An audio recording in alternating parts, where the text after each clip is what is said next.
It's Friday. It's 4 o'clock. It's short fuse. Hope you are well. Hello, podcasters. Hope you're well. First of all, a shout out today to Johnny.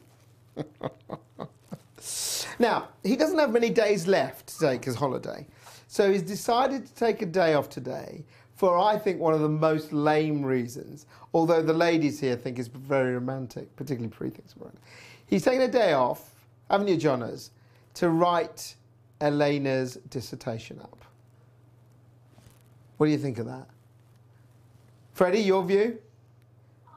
It's all right. No, it's not all right. It's pants. Freddie would do that too. No, he wouldn't. Yes, he would. You would, right? Well, you'd help Nursey with I'm a a lovely human being. What, you'd help her with a thermometer, would you? Oh, I need help with it. Why have you taken the day off, Johnny, to do that? In fact, he hasn't even written. He's just reading it. Poor. That's my view. Only soft-hearted Pre thinks it's a good idea. Anyway, let's move on. Letter of the week, and we have moved on to a... Oh, the other side. Oh, he's on the other side. Oh, is that? Look, he's moving. Hello. I can never quite... Hang on. He's that way. There he is. Hello, hey. They're all getting more and more disturbing. Anyway, we've got lots to talk to you about because it's been a very, very busy week with a lot of policy stuff. So let's get on with it. Our top story this week. And this is one that's very close to our hearts as we run a small business. And this is all about small and micro businesses. So we're a micro business. Micro business is less than sort of 20 people. They continue to pay more for energy than larger companies. Now that is a shocker. But it's not really, is it? Because that's really what's happening with everything when it comes to smaller business versus larger business. Larger business has the power, it can employ people, it can get accountants, it can do all of that, so it pays less tax. Look at the whole Facebook stuff and Amazon stuff that's going on. Large companies pay far less tax, and it appears large companies pay far less for their energy. So Ofgem has found that small businesses, on average, for their electricity, are paying 35% more. Think about that, a third more, yeah, in the first quarter of this year. They've seen and they've noticed that obviously the big difference is, as I just said, large businesses have the scale to do deals. Suppliers want to do deals with them, they have brokers, they have their own energy managers, so they can negotiate really far more decent deals than a small business can. And also, many of small businesses walk into what they called deemed contracts. So this is quite interesting, which is probably what we've had here as well. You move in and you start using energy without a contract because it's either your landlord or you're just in a place that's got that. You're then stuck on some contract, you have no idea, you can't change, you don't know what the changes are, and you find that you're being stung for prices. Our example is a very common one. We are in a mixed office. We've got neighbours, small businesses just like us, upstairs and to the side, and we all pay a share of the electricity. But we have no say over that. We now have no say about whether we want smart meters. I'll talk about that later. We have no say about which supplier we want or tariff because it's all centrally done by our landlord. And we pay whatever we're told to pay. Small businesses are increasingly, when they're in control, unlike us, switching. But this finds that they're still paying far more. So where does this leave us? This leaves us with the absolute situation that is so commonplace. Although for a small business, the figures will be small, okay? You're not going to be paying hundreds of thousands or millions on energy, of course not. But as a percentage of your revenue, energy can still be a very big thing. You know, we've got a famous chip shop around the corner. The guys all love it, right? You think about how much energy that small family-run chip shop uses for all the fryers and the fridges and all of that sort of stuff. You've got loads of little businesses all up and down the country that really are getting on with running their business, but they're getting a worse deal than you and I would as a member of the public, and certainly what a large business does. So I think this needs to be addressed. I think BES should be doing something, Ofgem for sure, and also if you look at it, why isn't the FSB campaigning on this sort of stuff? Because it's not fair that the smallest companies, the ones that employ the most people, and don't forget that small businesses employ more people than anyone else in this country, and that's the staggering fact. Most of us are working for small companies if we're working in the private sector, and yet they're being stung in this way, which I think is very unfair. All right, moving on. OVO Energy has just employed this guy. So he is Adrian Letts. Now, you may not know the name, but you probably certainly know what he's done. He's come from Tesco. So he's come over from Tesco, and he helped Tesco grow its e-commerce, online business. He also, years ago, before he joined Tesco, co-founded a demand TV service called Blinkbox. You might remember that was around for a while. He's come in as the retail CEO for OVO Energy. And OVO is, not massive, but it's not tiny. It's got about 850,000 customers. What does this say? Well, it says what's been going on more and more in the sector, that we are now pulling in different people from different disciplines. When we started in 2010, nearly everyone that we came across was probably, dare I say, old school energy, whether they were from an engineering background, they'd come through power stations, they'd done through brokerage or whatever. Now you're getting people who are coming in from retail, people who are coming in from banking, people who are coming in from IT or telecoms. It's very interesting that OVO have gone to this length to recruit someone who's come from a pure retail background. What does that tell you? That tells you that we are changing. Energy companies realise that they can't carry on just being the bill supplier. They've got to look at customer service. And who lives and dies on customer service? Retailers. So the appointment, I think, of Mr. Letts is an interesting shift, and not one that I don't think will be repeated. I think it will be repeated very, very often in the next few months and years as new people from outside the energy sector come into the sector, and also the sector has to change and adapt. And our final story is one that Tia and Johnny went to do last week. It was the opening of this plant here. So this is Centrica's latest gas plant. It's a fast response plant, 50 megawatts, going up very quickly. There you go. And this is near Brigg, which is not far from Scunthorpe. So what this site is basically, it is a gas plant. Now, you may say, why on earth is Centrica building a gas plant when we all know every energy supplier is saying we're all going to move to green, whatever? Well, this is a fast response plant, and what this is about is helping the grid balance by bringing on energy when it's needed. So we spoke to one of the engineers who was involved in the construction, and this is part of the reason why this plant was built. Have a listen to this. This one here has two benefits. The first is it's much more efficient, so it's twice as efficient as the original station, and also it's very fast starting. It can start in under 2 minutes, and that's very important in the new energy system. We need that ability to cover the peaks within a very short time. And why is flexibility becoming more important? So we're seeing more and more renewables on the grid, we're seeing build out of solar, of wind, and with that there's more intermittency, and you need backup flexible generation to be able to cover that, to enable all of that renewables to come on stream. And that's very interesting, isn't it? 2 minutes, that's all it'll take for that power station to come online. So they maintain it at 60 degrees. Is that right? Yeah. Yeah, 60 degrees. So it's all ready to go, and it doesn't run all the time. And that's, as you heard there, it's just designed to just fill in the gap. Now, it's part of a big investment, £180 million that Centrica's doing in that region with various plants, and it's all about balance. If you look at what's happened over the last 2 to 3 years, we have shut down so much of our generating assets. So coal pretty much is dead. We've also got rid of a lot of our storage assets, such as gas. So huge gas storage plants have all gone. And I think that this plant here, up near Brigg, is part of the future. Because whatever we may think about how great renewables are, we still have not cracked the whole problem of supply when we need it. And until we get more battery storage, where we can store the energy, we're still looking at a system where we'll have excess energy at one time and then a paucity of energy after that. These sort of plants are the right thing to do. They're the right thing to build. Gas is a far better fuel than coal. Excuse me. And also, I think for many people, the idea of being able to have power put on when you want it for businesses is a real great element of security. So we should be building more plants like this one. We should be having much more of this fast reaction stuff. And also, it is an enabler. I do agree that it's an enabler for renewables because you don't need these assets just sitting there. The big difference between this plant and what we've traditionally had is we've had huge power stations just sitting there, just churning away. You know, many of them taking several hours to come up to speed.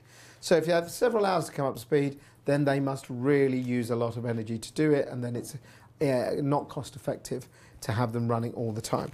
This one is much more faster, more responsive, and this is what we need to plug in our security of supply and balancing gap, because as we have more and more renewables, I'm sure we'll get a need for these plants to be there just in case when the powers are not there. So I think this is a good thing, and well done for Centrica for building something like that.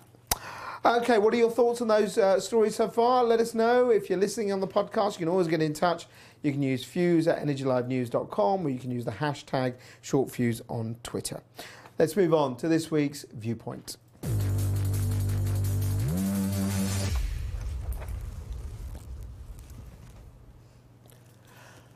So, this week's Viewpoint is all about me. Of course it is. It's all about smart meters. So on Monday, I'm going to tell you a story before we show the smart... Well, actually, you can show a few smart meters. There you go.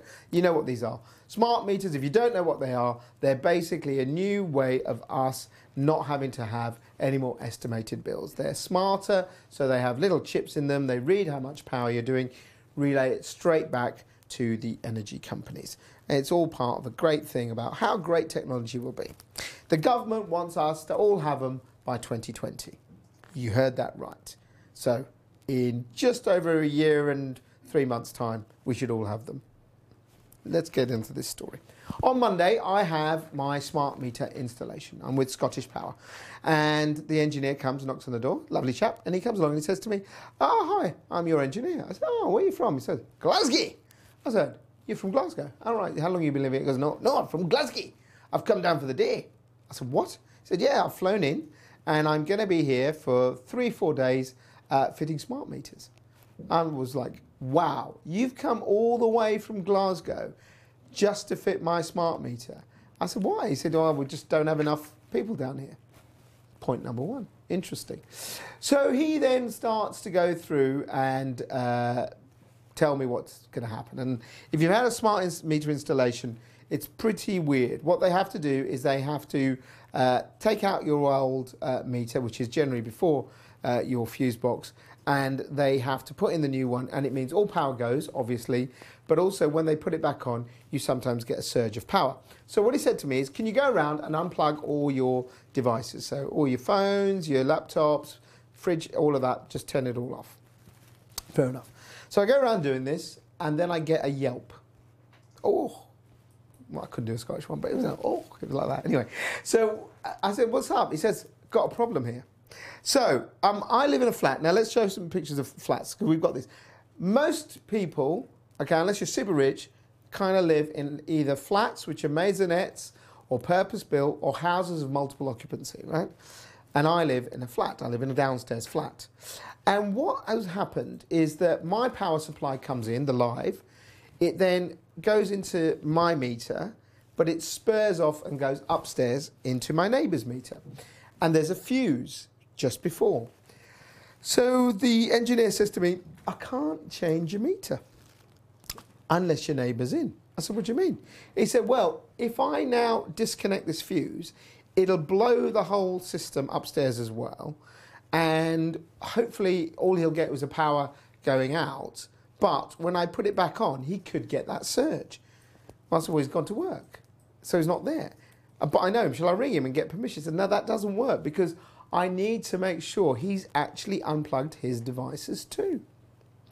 So, all of that, I've been waiting for about 3 weeks for this installation. He comes along all the way from Glasgow, and he can't do anything. I can't do anything, so he just buggers off. So it got me thinking, now how many times has this happened to people? That you have now got a situation, and one thing I forgot to add, his solution, I said, "Well, what can I do?" He said, I'm afraid the only thing you can do is try and arrange with your neighbour to be in the time that you book an appointment, which means probably trying to book it on a weekend. Now, my neighbour does a sort of Monday to Thursday. His family lives up north. So what? He's going to go at the weekends, right? So I've now got to find a time when both he and I are in and get an appointment for this to happen. Frankly, it ain't going to happen. Let's be honest. How many people do you think this is happening to right now? How many properties are there where we now have to get our neighbours to be in and unplug all their devices for us to get our smart meter? It made me wonder. It made me think. It made me go and ask a few questions. So I asked Smart Energy GB. And they, if you don't know who they are, they're the group that is all about how great smart meters are. They're the ones who are putting out all the adverts, telling you, go and get one. Way, they're brilliant. Look at that. Little funny little animations of people and whatever, and smart meters do everything and make you a cup of tea. And so I said to them, hey, what about this problem? What about this thing about, you know, properties and stuff? And their response was brilliant. They responded by saying, our job is to promote smart meter rollout. This is really an inquiry for BES or your supplier. Oh, okay, so it's all good telling everyone how great smart meters are, but you can't tell us when things are cocked up. Let's park that one.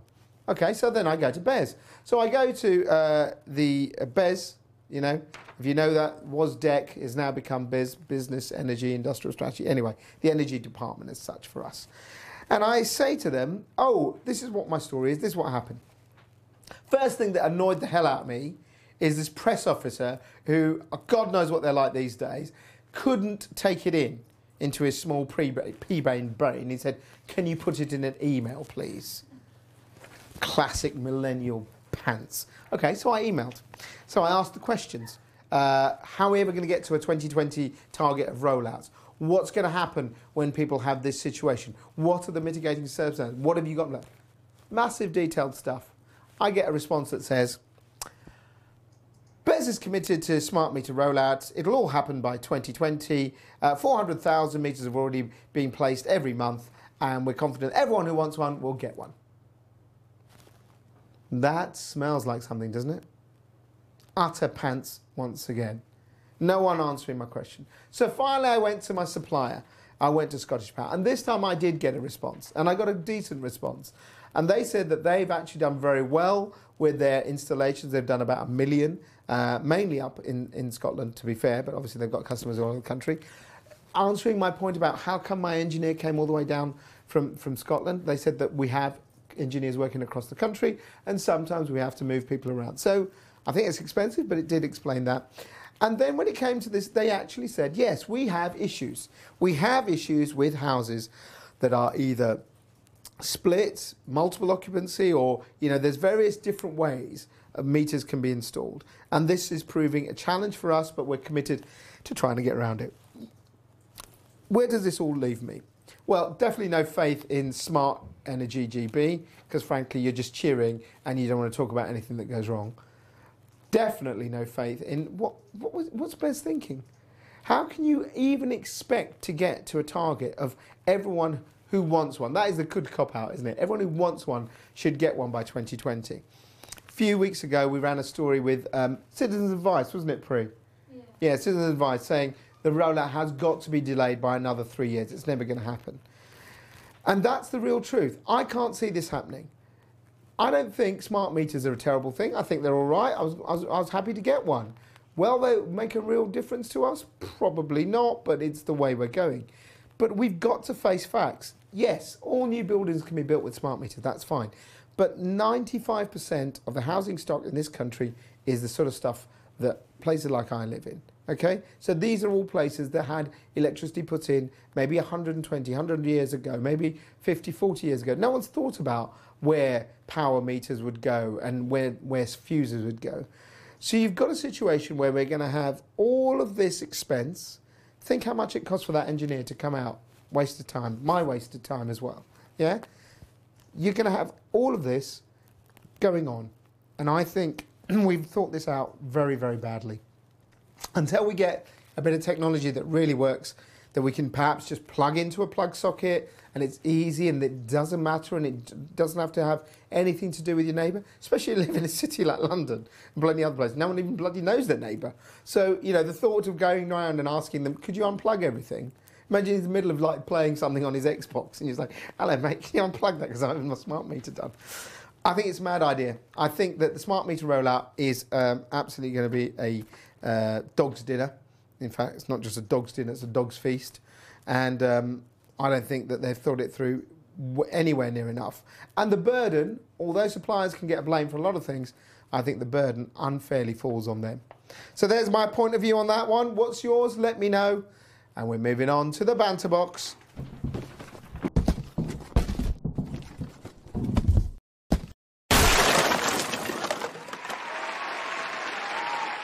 What about your microphone? Oh, yes. Freddie's still doing the camera work. How's it going this week, Freddie? Is it better? Oh, I'm not in there. No, Tia's going to have to fiddle around with it. That looks alright. It's an absolute mess, mate. Look at it. Right, I'll lean in. There you go, Tia. Is that good? Is that better? Can we live with I it? think so. What did you think about my smart meter rant? Is your rant over? It's never over.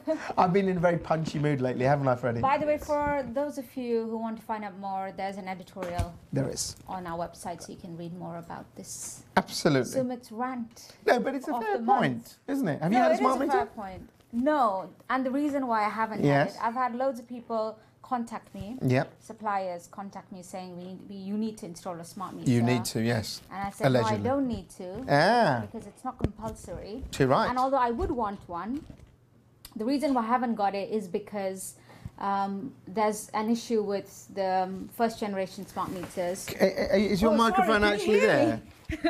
You can hear Tia her. can hear me. Sorry. I mean, this is Do you massive. know what? Just give me that. Right, go on then. Because I like to use my hands, Yeah, so all I'd right. rather have the little one. Yeah, all right, fine. And with and the issue is?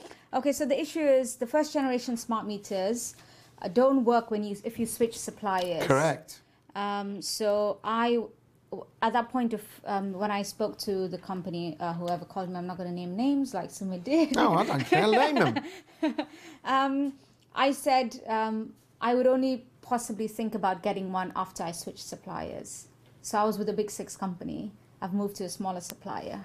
And I knew that once I moved to the smaller supplier, the smart meter functionality Would be wouldn't pointless. work. Exactly. So, So there is another example of how this is pants. yes, but the government recently announced. Pants, isn't it? That's a pants. I'm not saying that.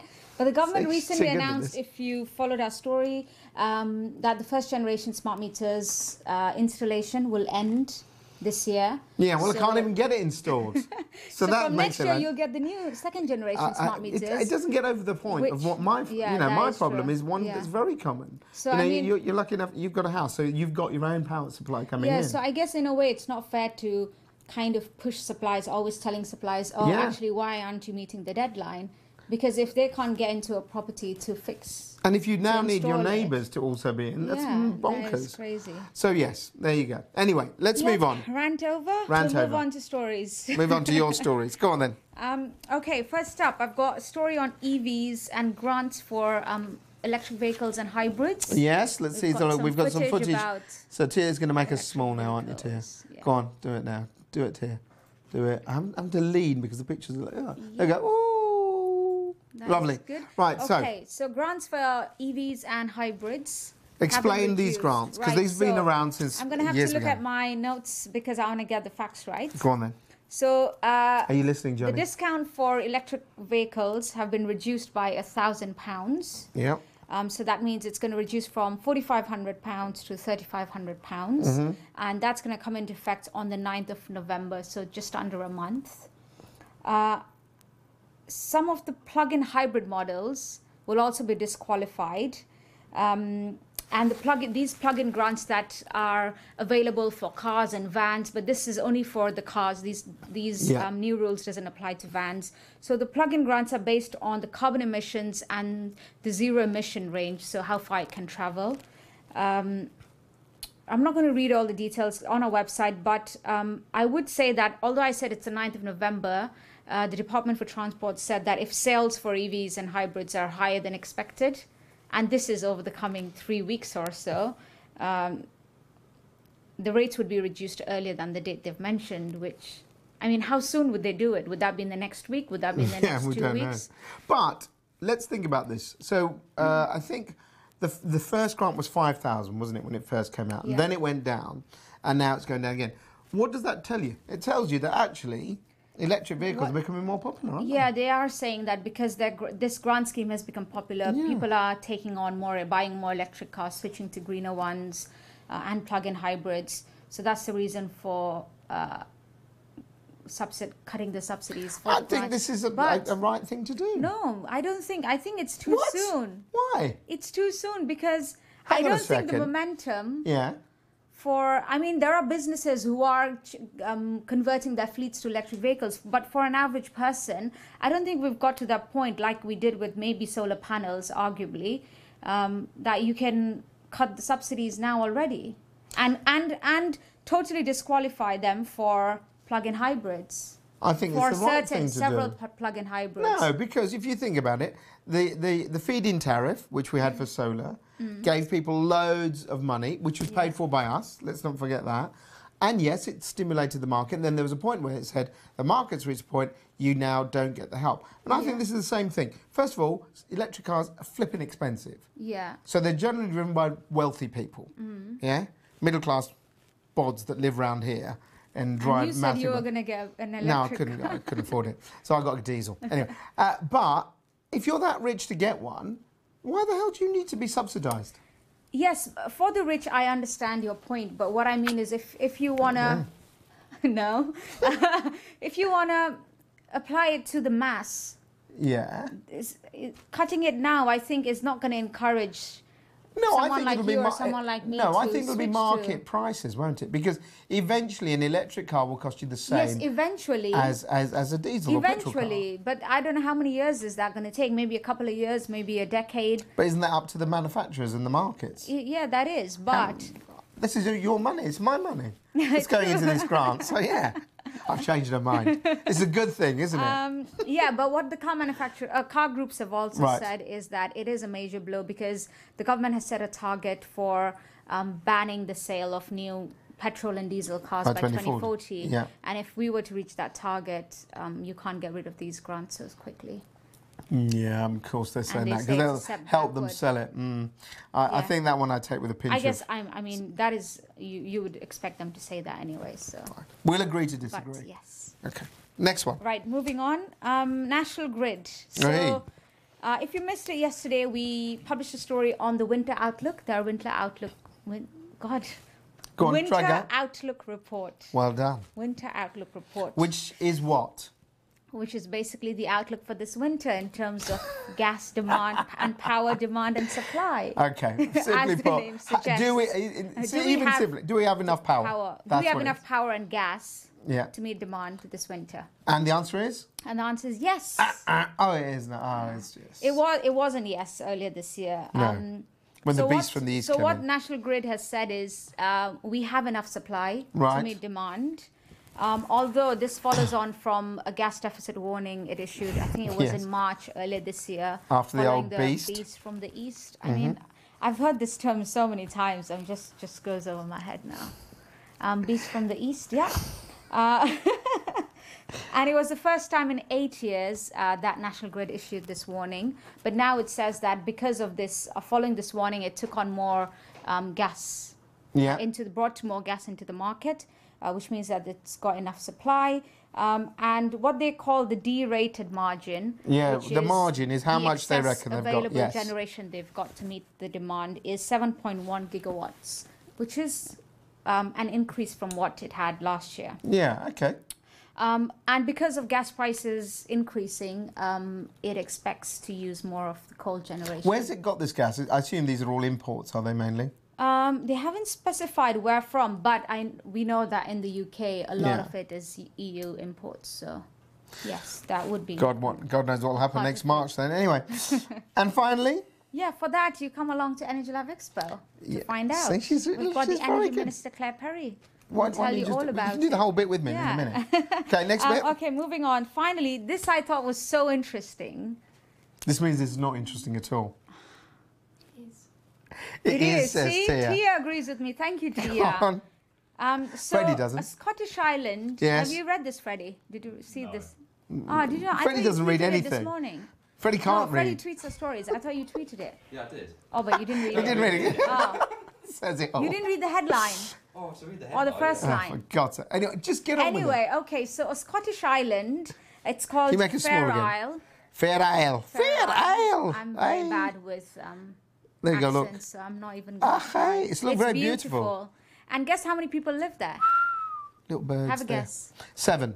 No, oh, well, a little bit more. Have a guess, Freddie. 250. No, Tia? Oh, you read it already. You probably know. Tia knows. Okay, so I'll say it. 55 people live Oh. on this island. Bet they know about each other when they're in for a smart meter change. I doubt they'll be getting smart meters anytime soon because Because they've only received power for 24 hours for the first time ever today. no Can way. you believe that? That's a could round of not applause. believe Come that. on, Freddie, you got to do it Come on. for Fair Isle. Well Fair done. Isle.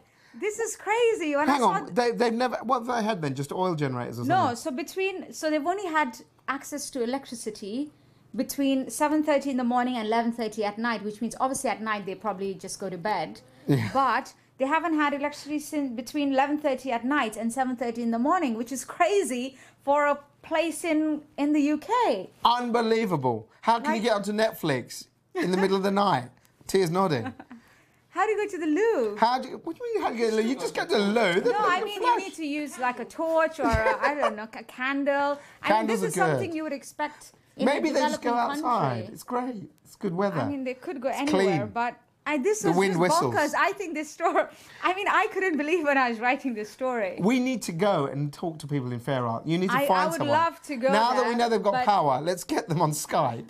Next, Yeah, get that them is on true. next week. No, but the thing is, I was trying to find the website of the company. So the Yeah. energy company who installed. I'll talk about a bit more about what they installed. It's called Fair Isle Electricity Company, and I typed it in Google to find their website Yeah. see if they had any footage. And there's no website for the Yeah, they haven't got the energy power company. to put it on. That's why. No internet. They haven't got the internet. It's crazy. Right. So So where is the Fair Isle, reason then? it's like really, really at the top of somewhere in like a really remote island, like even above. Shetland. Yeah, the Shetland. No, it's between Orkney and the Shetlands. Okay, in fine. between. Beautiful part of the world, by the way. Yeah, I I've haven't been been there. there. So hopefully It's we great. can actually go and film that. I would actually love to do She'd this. love to stay in Fair Isle. So if you're from Fair Isle and you're listening, invite Pri. Yes, I would love to come around. She'd love. with Excellent. my Excellent. camera. Well, that's bad. No, but do you not think it's crazy for somewhere Yes, in the Pri. UK? I do. Like, I still don't believe this story. I think we can work out you're shocked. And the reason that they're gonna have power 24 hours a day, every day, is because of a 3.5 million project, partly funded by the Scottish government, and they've installed battery storage, Aha! wind turbines, and solar panels. There you go. So that's, I mean, Fair I'm Isle still- is super green. I'm This still has really crazy. shocked you, hasn't it? Yeah, so Fair Isle, anyone in Fair Isle, if you're watching, please invite us over to film, or from the Fair We Isle will put, what we Electricity need Company. to do is tweet Fair Isle. Is there a Fair Isle government? There must be. There must be a council of Fair Isle. Don't know. I Yeah. haven't seen anything on Twitter yet. It hasn't found got that anything. far. The internet But has not hopefully arrived. from tomorrow when they've had the 24-hour power. Excellent. Right. Well, you might as well do the diary dates. And finally, before we do Oh, diary right, here dates, we go. we've And got, finally. if you've got any stories for us or you'd like us to come and film, like somewhere in Fair Isle, do send us an email to stories@energylivenews.com. Excellent. And we move on to diaries. Do you know what? I'm going to hang Events. over. Right, there we go. Carry on. So first up, we've got Energy Live Expo. It's on the 31st of October at the QE2 in London. As you may or may already not know, we've got the Energy Minister Claire Perry, who will be headlining, talking about Brexit, innovation, technologies, and everything else we mentioned today. Also, we've got a panel debate with the CEOs of big companies, including Go on. ABB. No, that's Neil Scottish Clitheroe Power. of Okay, Scottish Neil Power. Clitheroe from Scottish Power, Yes. CEO for Yes. retail.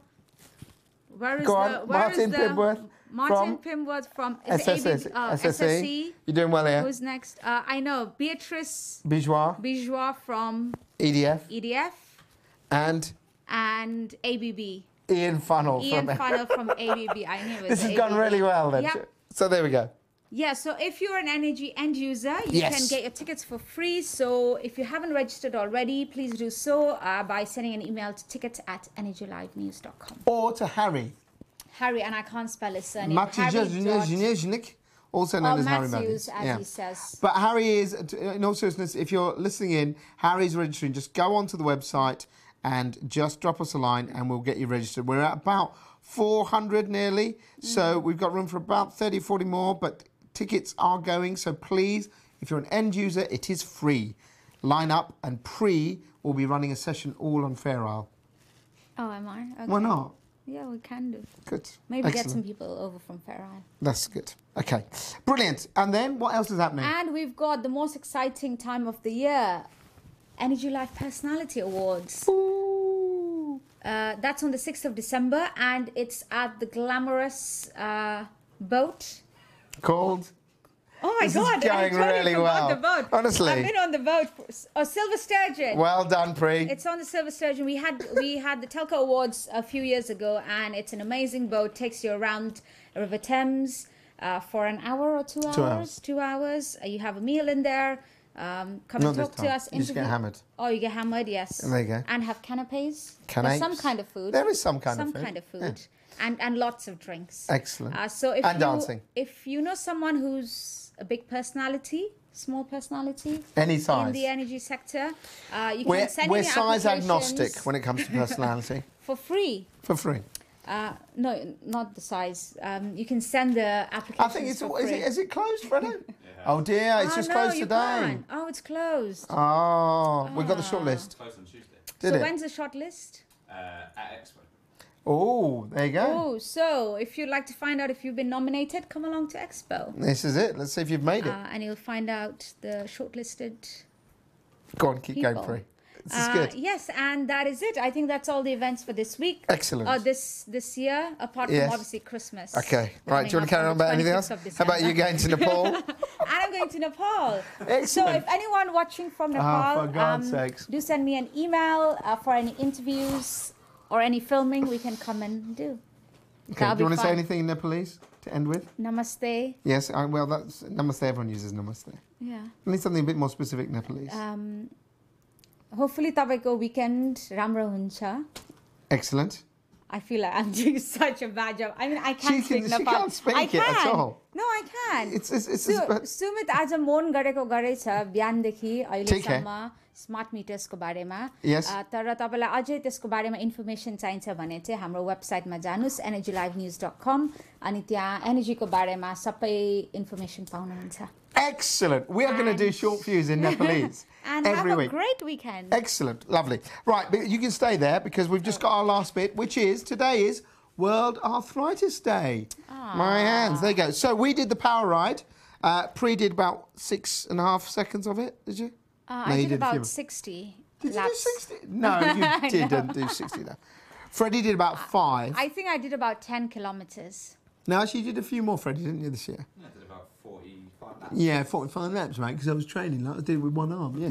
Anyway, it was all for a great cause, which is raising money for arthritis research, which is now called Versus Arthritis.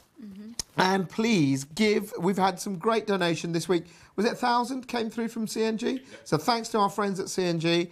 Thanks to our friends at Power Direct who raised about £1,000 as well. And you'll see on the screen now the Just Giving little Aston there with the name. So if you are listening in on podcast, Just Giving, just go Just Giving, type in Energy Live News. You'll see our page. Do help us. We're raising money throughout the year, trying to get to a £10,000 target, and we'll be doing some more fundraising later in the year. That's it. That is it. We haven't got any shout-outs, have we? Because we don't know. I don't think so. Go on, go and have a look. Let me have a look. What about Corcoran? Anything from him? Go on, Corcoran, say something. There's got to be some bit of trout banter from him. Freddie, you can adjust the camera now. Unfortunately, no comments. No comments. Oh. Well, do hope you are going to have a fantastic weekend. Enjoy yourselves. Take it easy. We are getting ready for our expo, which will be coming up on the 31st of October. Don't miss that. It'll be a tremendous event. Have a lovely weekend. See you soon.